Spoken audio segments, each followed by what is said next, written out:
Hello and welcome to the dungeon. I'm your host Rob. In today's video I wanted to talk a little bit about a lot of the disturbing news we've been hearing out of Wizards of the Coast. And I didn't want to make a big giant rant video. I've seen a lot of other people commenting on this, so it's not like I'm, first to the finish line or whatever else to make comments on this. And there is definitely a part of me that thinks that we kind of need to wait and see what's going to happen. I know Tree and Monk made a video recently kind of, telling people to kind of slow down a bit, maybe don't overreact. But we are hearing rumors about monetizing the game more, charging for, wanting to monetize players, trying to charge for like online content, wanting to find ways to, make the game more like Magic the Gathering and others. And, from a business standpoint, I understand that Wizards and Hasbro, the owner of Wizards, it is a corporation. They need to make money, otherwise they're going to go bankrupt. And, just kind of what happened to TSR back in the day. I think a lot of us forget that TSR kind of started getting into some pretty money-grabbing tendencies of their own, and that's one of the things that kind of led to them getting bought out by Wizards of the Coast in the first place. So, I don't have a problem with the idea that the corporation wants to make money, as long as I feel like I'm getting value for the services that I'm receiving. Then I will continue to pay for those services, whether that's just, buying the books or, whatever, right? As long as I feel like I'm getting value.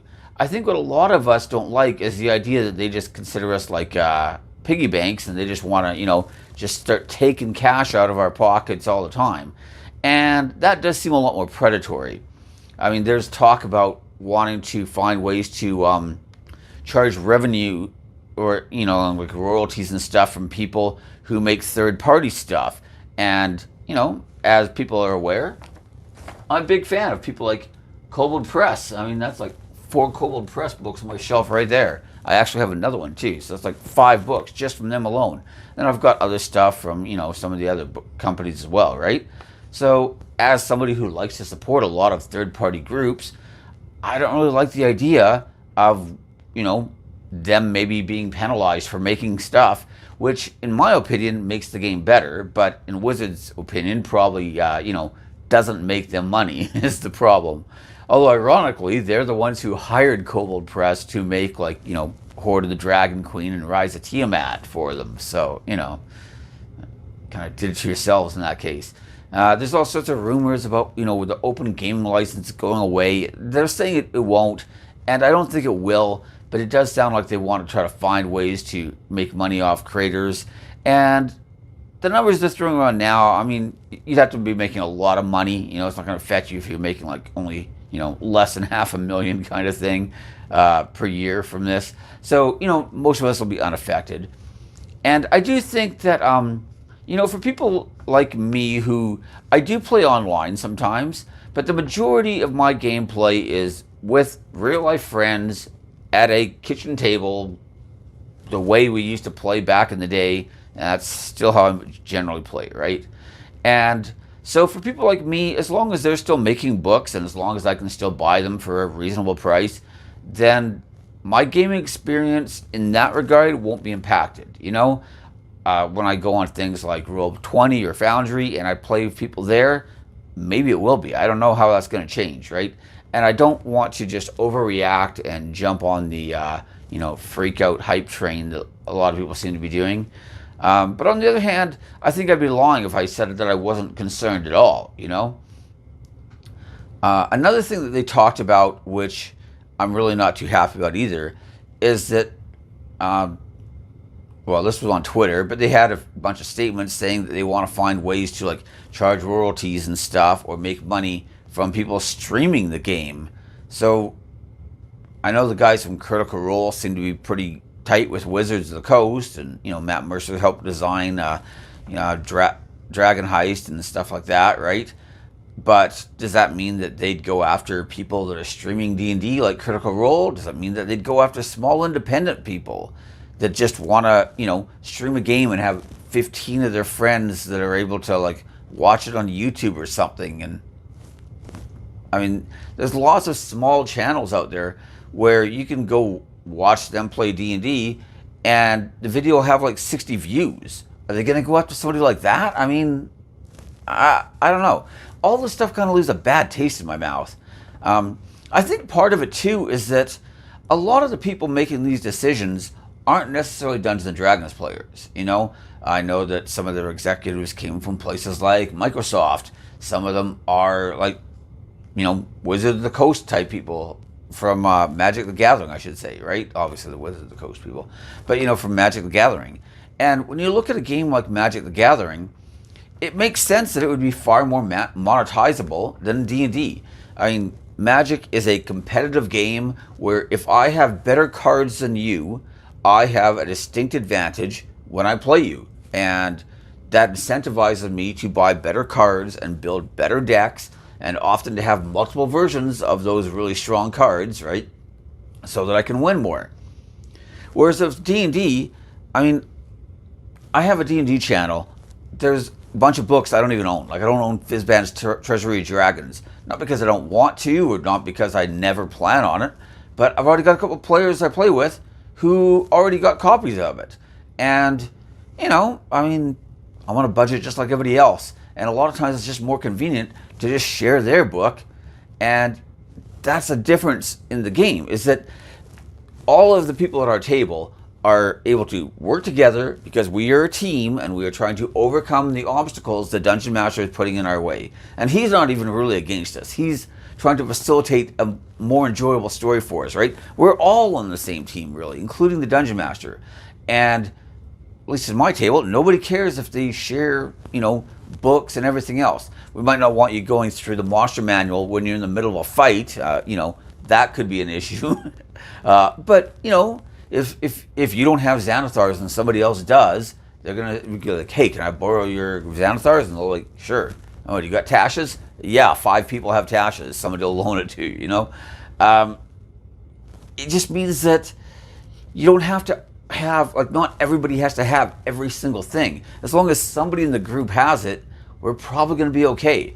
And I think that for like corporate executive types, that's something they don't necessarily like much. The fact that we don't have those incentives to, if we have 6 people at our table playing, that maybe 3 people have the book, maybe 1 person has the book, given enough time, probably 4 or 5, maybe even all 6 of us will eventually have the book. But it's not like, if I wanted to play a video game with my friends and we all had to buy a copy, that's a completely different situation. And I think that a lot of these people, they don't really understand that aspect of the game because a lot of them aren't really Dungeons and Dragons players. They're corporate executives, they're people who are familiar with, other industries that are maybe tangentially related, but it's not really the same. A lot of these other industries are just not the same as a Dungeons and Dragons environment where people sitting at a table can just share each other's resources. I also wanted to mention a YouTube channel named Questing Beast. For anybody who isn't familiar with his stuff, it's really good. I like it quite a bit. He tends to talk about a lot of like older school D&D stuff and a lot of third-party stuff, so I like that as well. But he kind of broke things down into like 2 different types of D&D players. And he said you've got like your D&D official content guys, right? And they're the ones who are really big on like all the products coming out of Wizard of the Coast. They got to have all the books. They care about the official rulings on everything and stuff like that. And then you've got your more like what he calls the folksy players, right? And these are the guys who tend to have 100 house rules, and they don't maybe care about specifics on different things. They tend to kind of make things up as they go along, or make rulings on the fly themselves. They don't bother going to Twitter to find out how it's supposed to work. And I think that a lot of people really do fit into those two types of categories. And you can't really police the folksy types of players, I don't think, if you're Wizards of the Coast. I mean, as long as they have a book or two to share and they have some dice and they're willing to make up all their own settings and rules and whatever else they want, as long as they have some books to steer them in the right direction, they're probably just going to follow it. My other fear is that you have things like Pathfinder, not to mention a bunch of other games, but let's just talk Pathfinder for a second, because obviously it's very close to D&D, They share common ancestry. So, and I think like the more that Wizards of the Coast tries to clamp down on people and the more that they try to, or at least the more they're perceived. I'm not saying that, anything bad necessarily about Wizards, but the more they're perceived as kind of being like greedy or opportunist, the more that's just going to drive people to other games like that, or that means that people will just keep playing 5th edition and not go to 1 D&D, which is what they clearly want us to do in the future, right? I mean, there's already huge communities of people who play 3rd or 3.5, who still play 2nd edition, or who play basic expert rules, companion rules, right? You have all those sets. And there's still tons of players who play those earlier editions, and nothing wrong with that in my opinion. I love those editions, right? I think for someone like me, I definitely am kind of somewhere in the middle, honestly, because I do like to have the official content, and I do like to know what the actual official rules are. And part of that's because I have a D&D channel. I kind of need to know rules as written if I'm going to be giving people advice, because not everybody's going to homebrew everything. They kind of need to know what their actual rules are, But in my own personal games, I do tend to, kind of like ad-lib a lot of stuff. We kind of make rulings on the fly. We don't really care what the official rules are from Twitter. If we know what the official rules are, then we'll go by them. But if we have to make a judgment call, then we just make a judgment call, And, the campaign world that we've been using for the last half a dozen years is one that I invented. The last several big campaigns that we've done have all been in that world, And sometimes other guys run stuff and then they use, Forgotten Realms or whatever else they want, right? That's fine. But even then, I've had a couple of my players who are like, hey, I want to set this in your campaign world. Where do you think would be a good place to put it? And I'll be like, oh, hey, let's put it here or whatever, right? And, I kind of like that. I like that my players like my world enough that they want to, hey, this is supposed to be the Forgotten Realms, but let's put it somewhere in your world instead. Thank you. That's a compliment to me. I don't know.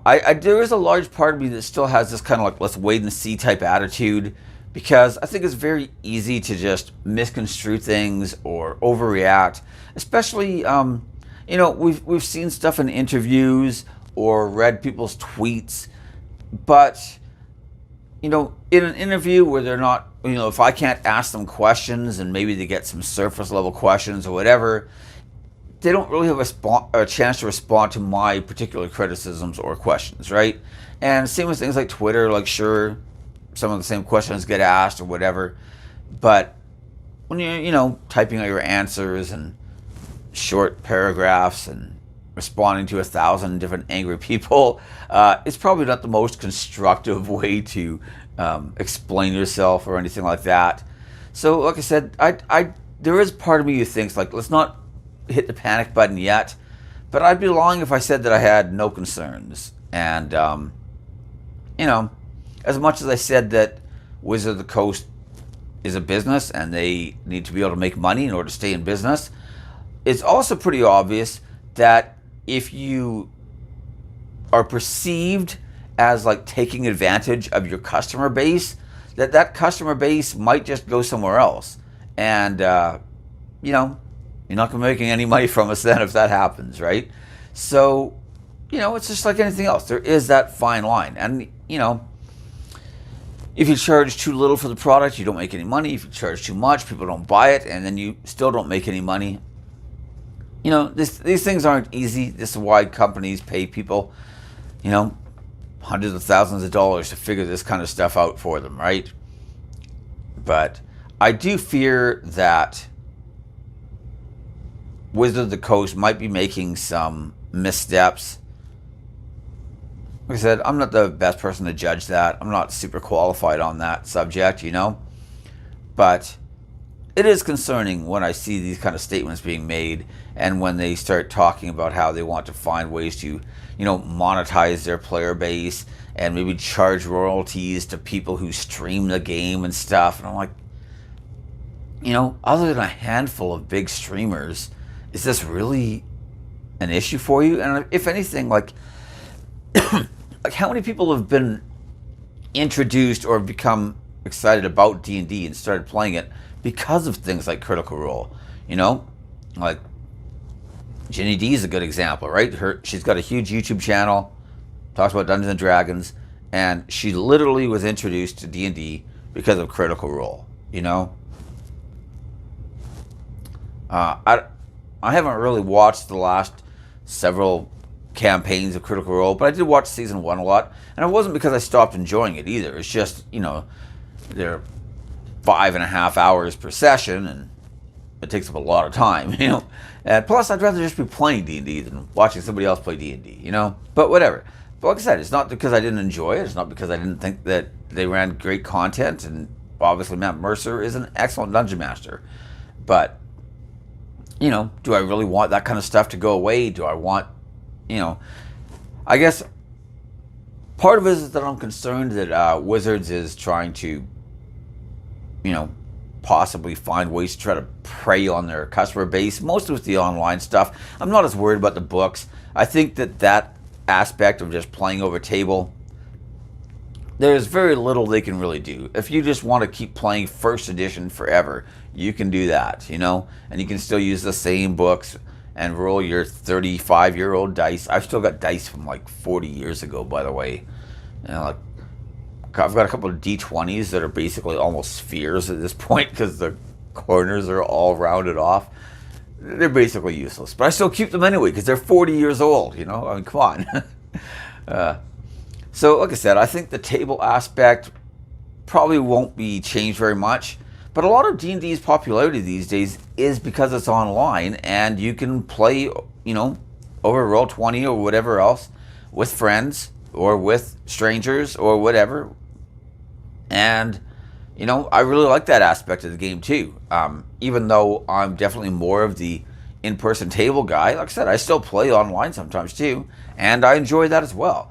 And the idea that they want to try to find ways to, charge us money and, set up like recurring instances of payment, I'm not going to lie, that does kind of, rub me the wrong way. But like I said, let's see how things develop. Maybe it won't be as bad as we think. I do have some concerns about 1D&D as well.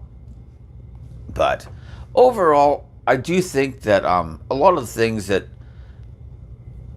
could maybe be tweaked with 5th edition, it looks like they're trying to tweak.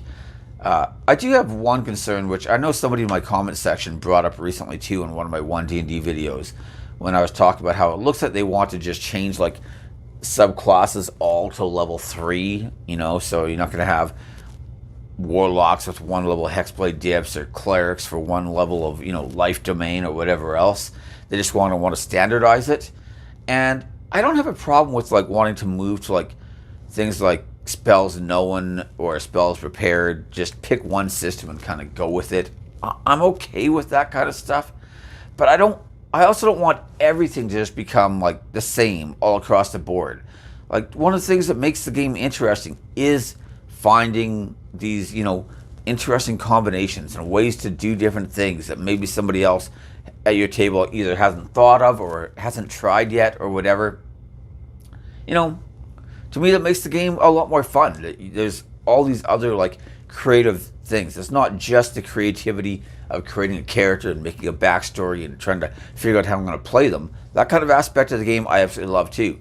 But there's also this creativity of like, how am I going to build this character, and what, how am I going to combine things and what levels, and when do I want to take like levels of this versus levels of that or whatever. And that's one of the reasons I love multi-classing so much. I just think there's a very creative process, and it's one that I really enjoy, and it keeps the game a lot more fresh. I've played a lot of other game systems over the years. Things like Shadowrun or Vampire that are more like skill-based or whatever, right? I'm currently playing The Witcher with some friends, and that's been pretty fun so far.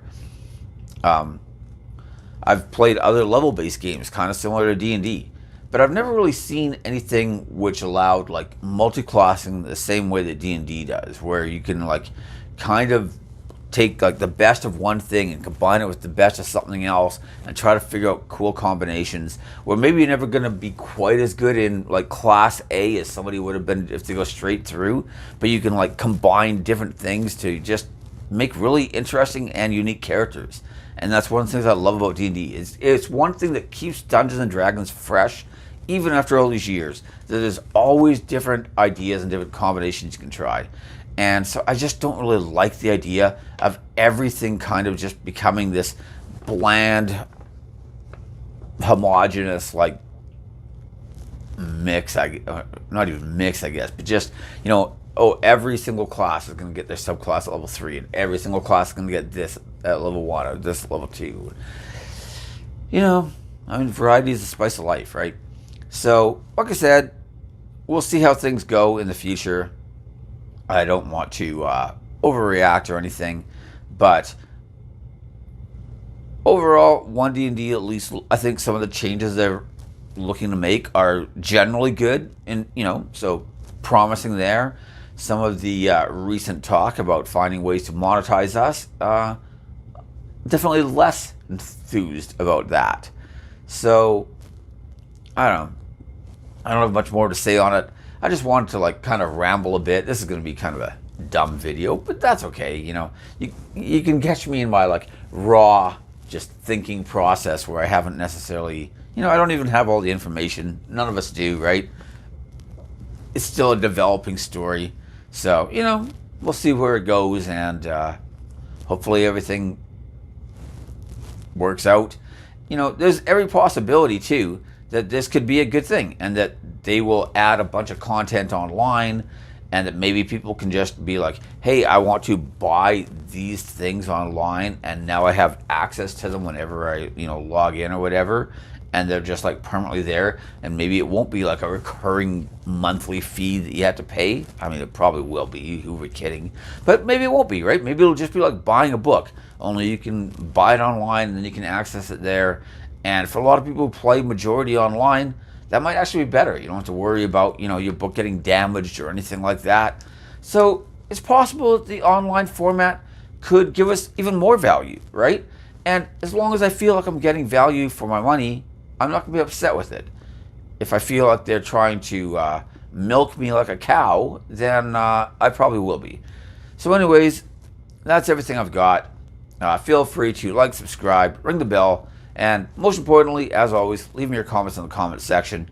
I would love to hear about other people's thoughts on this, because I know that there's a lot of people who are really concerned, and, frankly, I don't blame you, right? I think there is cause for concern. I don't think we should panic, but I think concern is warranted. But anyways, that's everything, and I'll see you next time. Bye.